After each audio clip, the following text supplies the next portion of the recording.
those are two different things you're talking about there. You know what is going on? And they're just so we've had to put together. And I went to the first two meetings. There's 6 mandatory meetings. I went to the first 2, and I said this is a waste of time. If you don't show them, well, what's going to happen? Well, we don't know, but the law says you have to be involved in it. So we set up this meeting today and had this final meeting. But when we first got there, they laid this map out. It's like 10 feet by 5 feet of the whole county. And he said, we want to know every important thing in this county. We want to know where police departments are, where weapons are stored, hazardous material, where can we land a helicopter, where are the airports, how big of a plane can you land in those airports, where are all the bridges, where are all the power stations, where are all the generating stations, where are all the substations. I mean, they literally want to know everything. And I'm sitting there thinking of this, and I'm thinking, man, all right, stay there. Martial law. Yeah, that's the kicker where he says it looks like martial law. We're going to come back, play this, finish up with our guest who has been writing about the story. Stay with us. Okay, let's finish the very end of that clip with this confirmed. Our guest, again, has it full tape, the name, which county, but we're not putting it out because the county official doesn't want it out. Dealing with FEMA. Is FEMA and DHS preparing for mass graves and martial law near Chicago? Yes, they are, and nationwide. Finish up the clip. When we first got there, they laid this map out. It's like 10 feet by 5 feet of the whole county. And he said, we want to know every important thing in this county. We want to know where police departments are, where weapons are stored, hazardous material, where can we land a helicopter, where are the airports, how big of a plane can you land in those airports, where are all the bridges, where are all the power stations, where are all the generating stations, where are all the substations. I mean, they literally want to know everything. I'm sitting there thinking of this, and I'm thinking, man, if there was ever a martial law, this kind of information is exactly the kind of stuff they're going to want, because we're just laying it all out for them right there. All right, so there you have it. I've got some points I want to make, but we're talking to the reporter that helped break the story, D.H. Williams, with the Daily Newscaster. Go ahead. Yeah, can I share a quick anecdotal story of why this? Yeah, your phone cut out again. I think you got somebody calling you on call waiting. Or actually, this line doesn't have call waiting. Okay. But can I share a quick anecdotal story why this is so important? Sure. Back in 1986, I was serving at Fort Bragg, North Carolina. I was attached to a unit, about 20 men. To be in the unit, you had to have at least a secret clearance or above. And the reason for that is we would have secret meetings where we would go into in the middle of summer, go into an unair-conditioned building, close the windows, close the shades. We would pull out a big map, lay it out on the table, and we would talk about potential missions that may happen. For example, in the summer of '86, we had a map of Panama. What we would talk about is the location of the airports, the location of power generation, the communications location, where is the Panamanian Defense Force cadre located, where is their officer school located. We wanted to know about their infrastructure.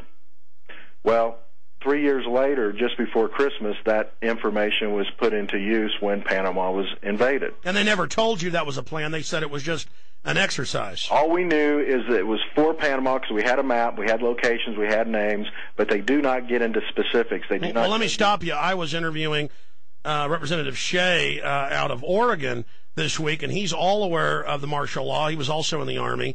He's aware of the plan and the FEMA camps, and anybody who's had this training can see what it is, but we don't even have to sit there and read between the lines. FEMA admits they're preparing to take over the states, that the governors have no power for total martial law, and that was my point. In fact, I have a bunch of them here. I want to go through them with you quickly. Forced shots. They admit they have a plan for forced shots for the entire population. They tried 5 years ago to make all first responders take the smallpox shots to get them ready to nationally force it. They refused, so that program fell apart. They've trained police nationwide to use buses for forced roundups for those on the red list. That's part of the training. They're telling, and I've talked to city officials, higher up, they tell them, yes, we're preparing for war with the American people during rebellion when they find out foreign banks have taken over. That's why they're building these bunkers all over the nation. That's why they say we want you to harden these city locations. Now, back during urban warfare drills in Texas and all over the country that we went to, they would practice taking over the city halls, the police stations, the governor's mansion, the state capitals, and they even admitted it was for the United States. So I videotaped that. I know they've been quietly preparing forever. So there's that. Please comment on that.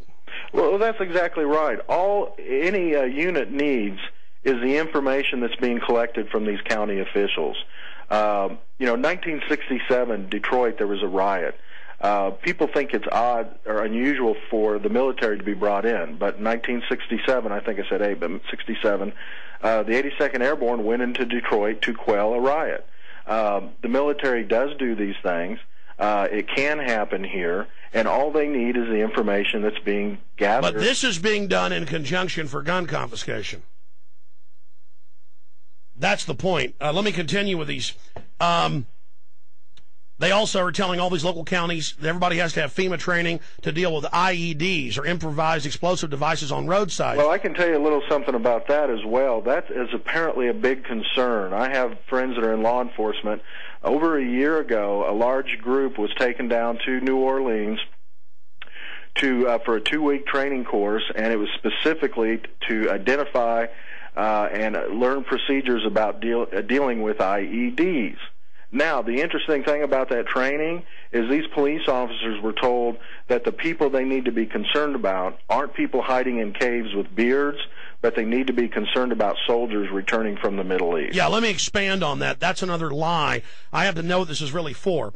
They use the ordnance disposal units to first get rid of posse comitatus in the major states. Here in Texas, we caught regular Army checkpoints, searching cars all over I-35. It's in my film, Road to Tyranny.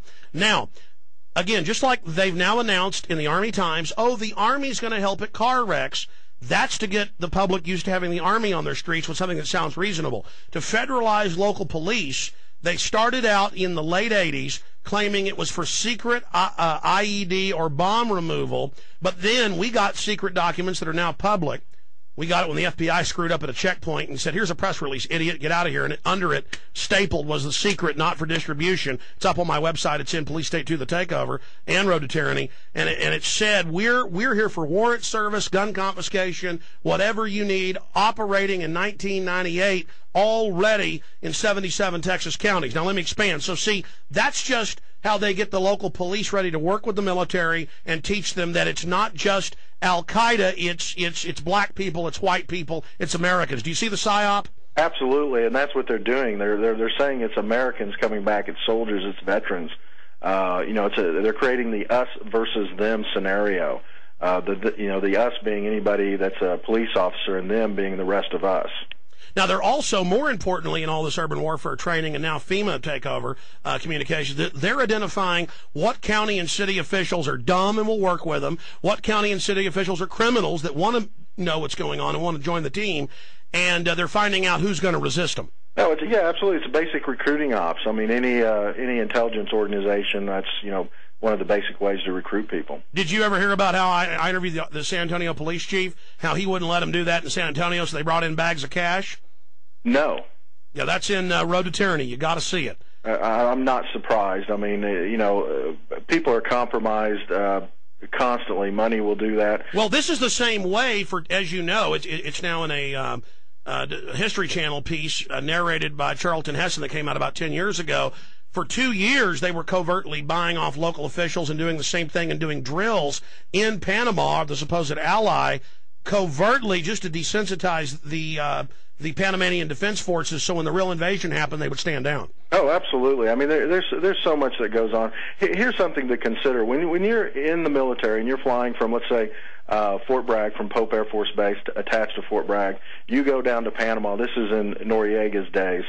You go down to Panama, you get off the plane, you spend your time in Panama, and then when you return home, you get back on the plane. There's no customs.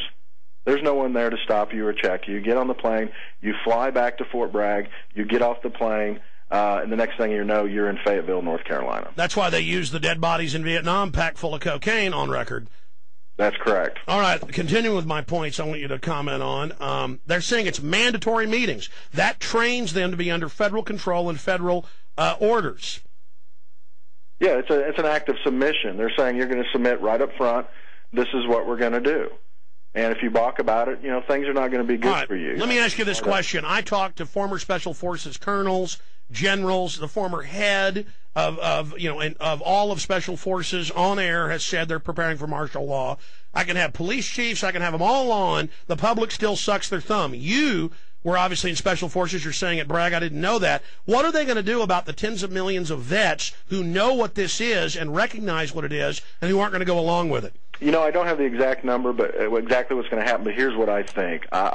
Unfortunately, there's going to be a small contingent of soldiers that are going to do what they're told.